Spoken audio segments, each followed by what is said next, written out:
Alright, in the last video we looked at the different parts of the sine and cosine function, looking at how we come up with the key points that we're going to plot. And we're going to take the period, divide it up by 4, and then just make our way left to right from some starting point. Alright, and the sine and the cosine we can graph that way, starting with our initial point, figuring out what the period is, alright, dividing it up by 4 to get those other 4 key points, the high points, the low points, and the other intercepts.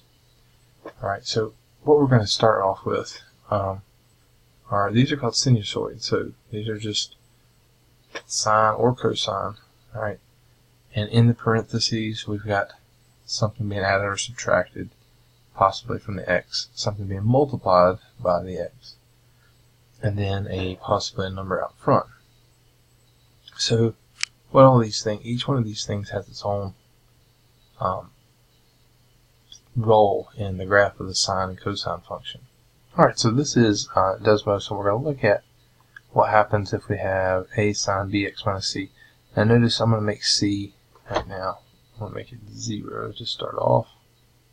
Alright, and if you look, what we're looking at right now is just the sine function. So it's 1 sine times 1 times x minus 0. So this is just the sine function. And I want you to see first what a does. A is the amplitude. Amplitude is the height from the midline to the high point or the low point. It's just the distance from the high point to the low point. I'm going to shrink this down a little bit and make this go up higher and higher and higher. You can see that's what A is controlling. It's just the highest point on this graph. Right? Now, let me go back down to 1. So back down to sine that we're used to. Right now, what is B going to control? Well, notice when I make B bigger, B is the coefficient of x inside the sine function. When I make B larger, notice that the period shrinks. How long it takes to go from back to where we started. Right? Notice that's from 0 to 2 pi. That's shrinking when I make B bigger and bigger and bigger. Right? To get back to where we were initially. Make this 2 if I can. Right? Instead of having to go from 0 all the way to 2 pi, notice now I'm going from 0 to pi and I'm back to where I started because I doubled the input. Alright, and again, I can make this really shrink down and be narrow if I make the number in front of x really big. Alright, it really compresses and squeezes everything in. And then likewise, if I go down below 1, it starts to widen until eventually it goes to a straight line when we are at 0, a horizontal line, and then when we dip into the negatives, it just flips over the y-axis and starts doing its thing again. Okay, so there is what B does. B is changing the period, altering the period of this thing. It's basically dividing the original period by whatever B is. Okay, and finally C in conjunction with B, they do something called a phase shift.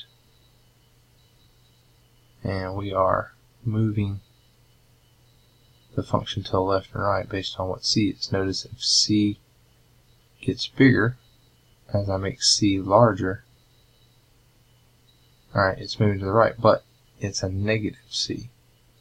Alright, so it's because C is negative, it looks like we're moving in the direction as C changes, and that's true, but only because C is negative in the formula. Okay, so C is called the phase shift. C and B, when they work together, we get a combination. If B is different than 1, then C and B together are what we refer to as the phase shift.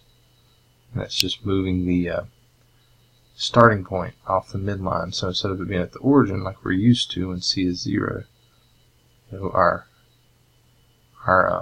starting value gets moved a little bit to the left or to the right. Alright, and then there's all the parts. The same thing for the cosine. So all I do is change this from sine to cosine, and everything is still true. Okay, so go back to here, everything back to 1, and we just look just like the old cosine function initially that we're used to. So there's the cosine function starting at the peak. If A changes, that just changes the amplitude just like before. Alright, we go in the negatives, it flips over. So we start at our low point rather than our high point. B compresses everything in or stretches everything out. And then C is that shift, that phase shift left or right. Alright, we got a sinusoid right here. I'm going to pull this in to help us. We're doing this for the first time just so we can see where everything's coming from. So we got our A here is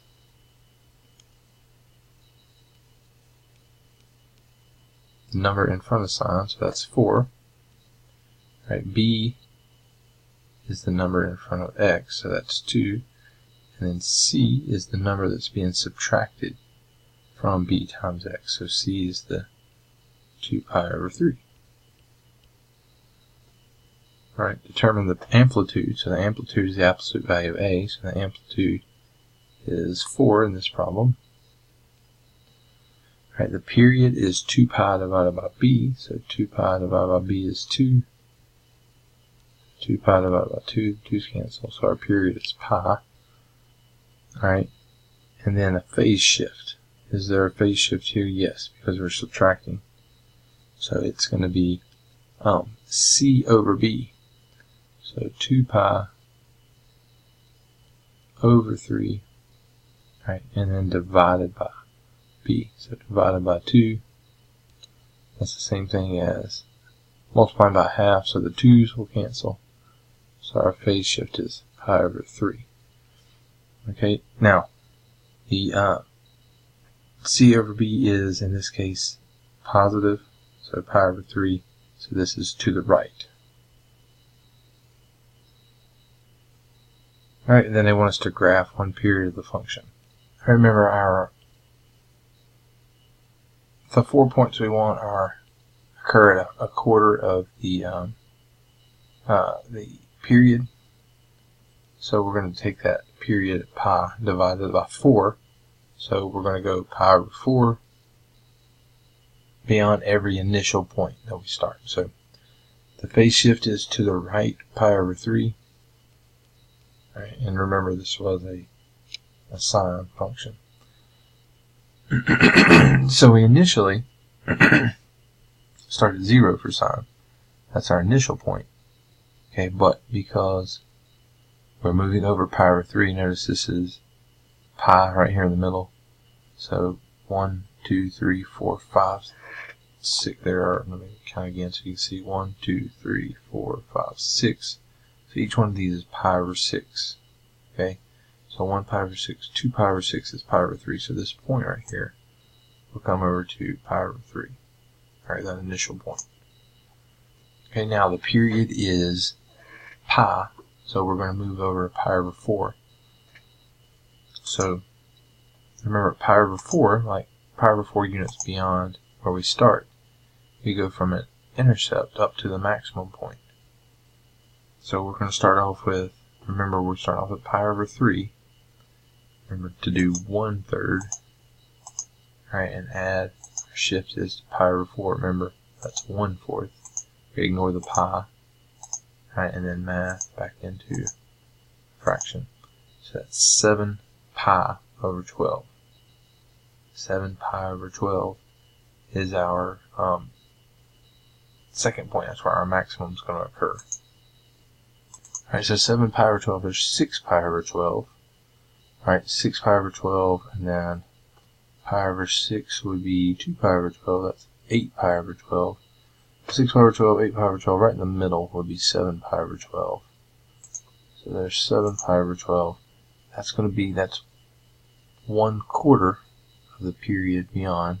We're just doing this that we talked about before, adding pi over 12, or 1/4 of the period units to go from an x-intercept to a max or an x-intercept to a minimum. So we're just applying that here. So that would be right here between these two. 6 pi over 12 and 7 pi over 8 pi over 12 would be 7 pi over 12, and I'll get up to my maximum because this is the sine. So I'm going to go up to here. Alright, and then I'm going to add 1/4 of a period again. So notice 1 1/2 was 1/4 of a period. So 1 1/2 is 1/4 of a period, and I'll be right back down to the x-axis. Let me make this bigger. I'll be back down to the x-axis. Okay, and then add over 1 1/2 again down to the minimum. Right, and then add over 1 1/2 again, and I'm back to the midline. Alright, and there is one period of this thing. That's what it's going to be, a graph is one period. Alright, then connect the dots. Now, we keep doing that over and over again, so you could just, what we just did, copy it, paste it, and make it connect, since that was where we started.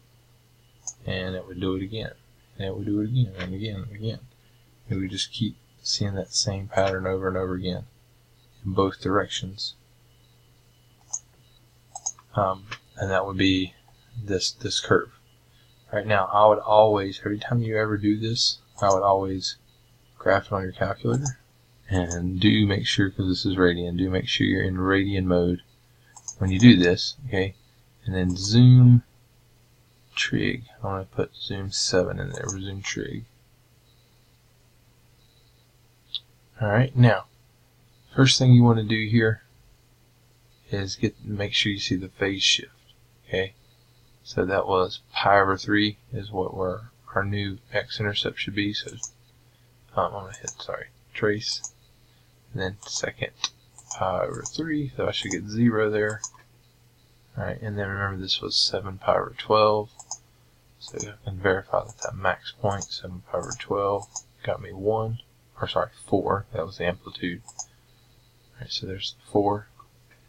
Alright, this was, let's see, that would be 3, 4 pi over 6, 5 pi over 6, so 5 pi over 6, it should be back to the origin, right, to 0, and then this was, let's see, that would be pi over 6 plus pi over 4, 5 pi over 6, 5 pi over 6 plus pi over 4.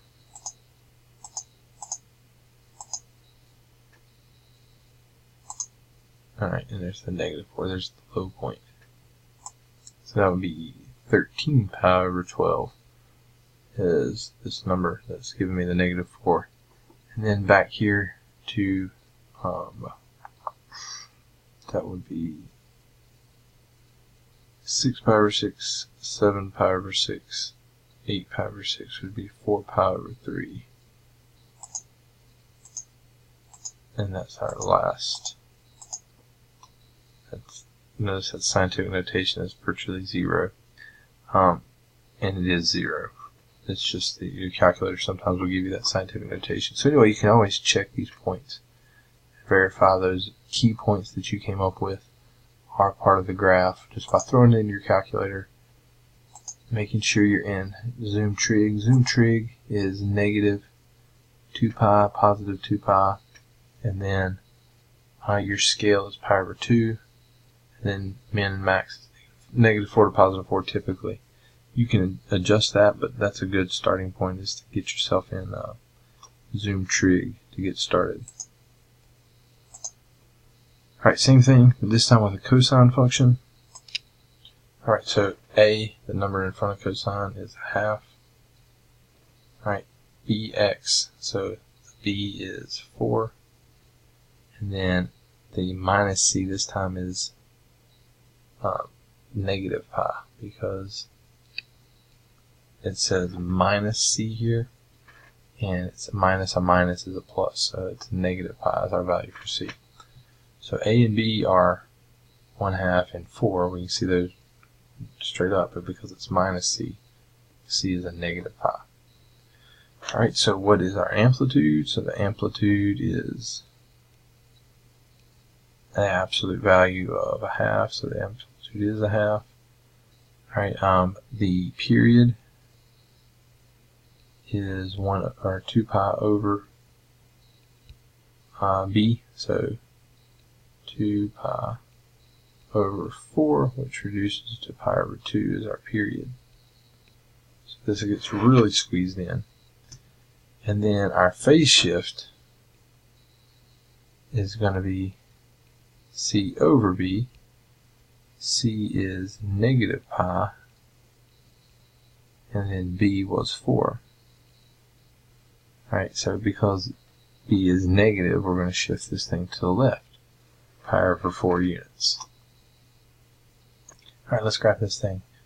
We got a phase shift of negative pi over 4, our amplitude is a half, our period is pi over 2. So with the phase shift being negative pi over 4, that's going to mean that our initial point that we're going to plot on the cosine function is shifted over pi over 4 units. So here's pi over 4. It's going to the left because it's a negative phase shift. Right? Our period is, our amplitude is a half. So our original highest point is up here at a half. Okay, now remember the period is just pi over 2. So in pi over 2 units, so we're starting at negative pi over 4. We're going to add pi over 2 to that. We'll get back to where we started. So if I start at negative pi over 4, remember just leave off the pi. So negative 1/4. I'm going to add to that the whole period. So that's pi over 2. So again, leave off the pi. So that's a half. Right, that leaves me with 0.25. That's a quarter. So pi over 4. That's over here. And remember, that's where I'm going to be right back to where I started when you go a full period. So we'll be right back up here to a half. Alright, now what's directly in the middle of these two? Directly in the middle of those two is 0, because they're opposites. Directly in the middle is 0, and remember what happens with the cosine function. From one high point to the other, directly in the middle, you're down at the bottom. Alright, so if I go directly in the middle of these two at 0, I'm down at the bottom at negative a half. And the other end of the amplitude. Sorry, so I haven't shifted up or down, so I'm down here at negative a half. Alright, now, half of those, halfway between 0 and negative pi over 4 is negative pi over 8. That's where my intercept's going to be. Alright, same thing over here. I'm going to intercept. And then if I connect all of those with a nice smooth curve, I'll get one period of this cosine function. Alright, so it's going to go through pi over 8, then it's going to come back. And then again, it's going to do that over again. I could keep going. But I have one period, and that's all we're being asked to graph here. Alright, once again, I can graph it and make sure plugging in the original function. Alright, and before I hit graph, I'm going to actually just make my window look like this. So negative pi over 4. So pi over 4 to positive pi over 4 over here on the right. So positive pi over 4. Alright, my step size, if you can see, I've got tick marks at every pi over 8 units. So I'm going to change this to pi over 8. Alright, my minimum y value is negative a half, and my maximum y value is positive a half. And then I should see something that looks exactly like this. My y scale is a quarter, 0.25. Alright, and if I hit graph, I should see my graph Alright, and you can see I'm seeing that. Alright, and then you can press trace and plug in some points if you like. So negative pi over 4. I should get the highest point, which is a half. And I do at 0, I should get negative a half. I do. Alright, at pi over 8, I should get a 0. I do. Okay, so just checking by plugging into the graphing calculator and graphing. Again, you could also plug this into Desmos and have Desmos graph it for you.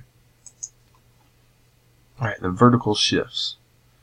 So everything you've seen so far, y equals sine bx minus c. There's the a, the amplitude on the outside. The only thing we're doing is just adding a d. And what that's going to do, if I add a plus d to this thing, and I'll add a slider for d, you see that d, let me zoom out a little bit, what d does is it shifts this thing up or down.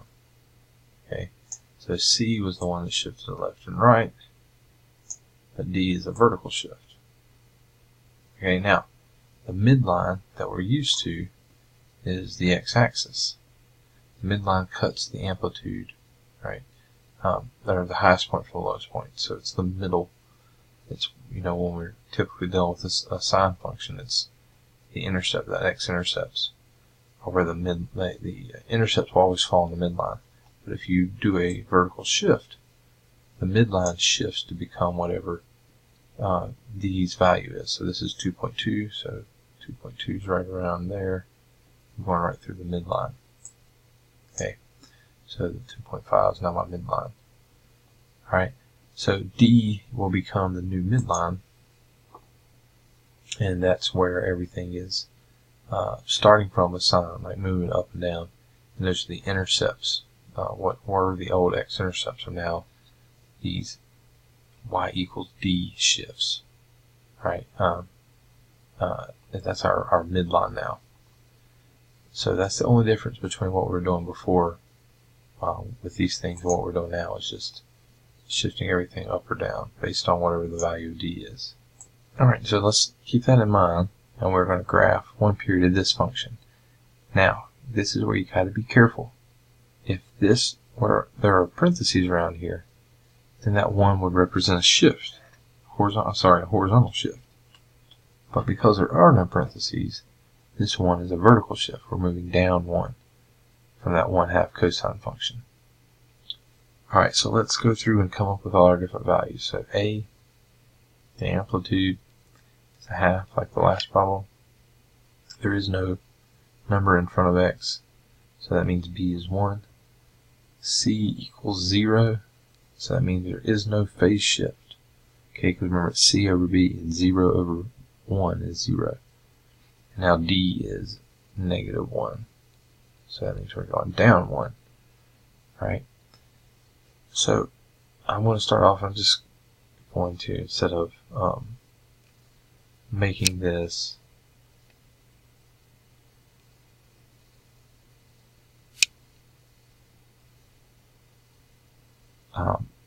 getting a specific grid, I'm just going to find these key points here. Alright, so our amplitude is a half. Our period is 2 pi over b, which b is 1, so 2 pi over 1 is just 2 pi. So the amplitude is 1. Amplitude is a half. The period is still 2 pi because we're dividing it by 1. No phase shift. And then our vertical shift is down 1. Everything moves down 1. Alright, so that means that we're going to have this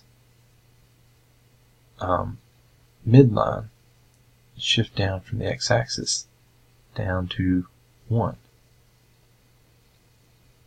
Alright, and our highest points are going to correspond to the midline, which is negative 1, plus the amplitude, plus a half and minus a half.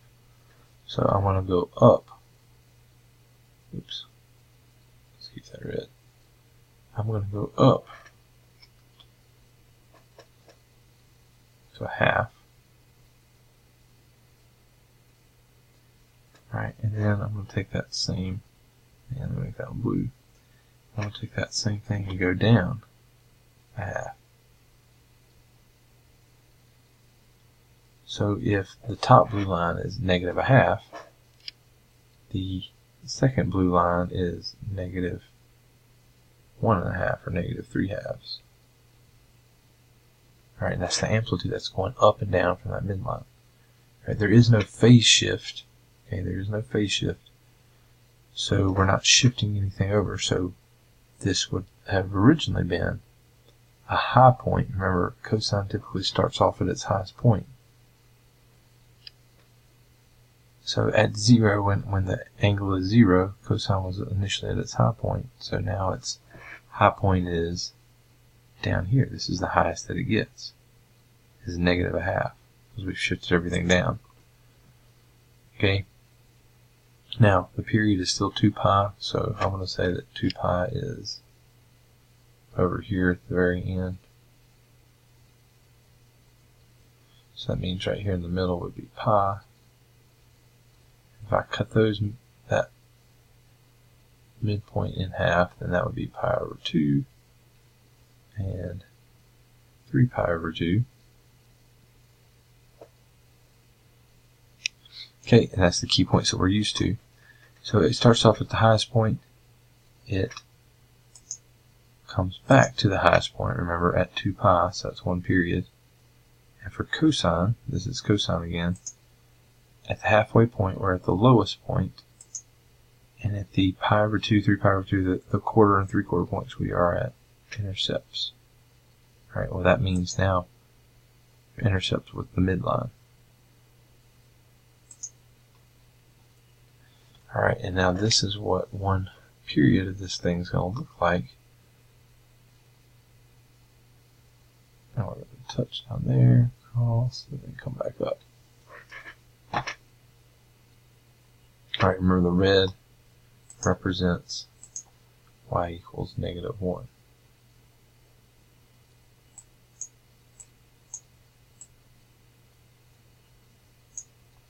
Alright, so let's graph this thing and verify those points.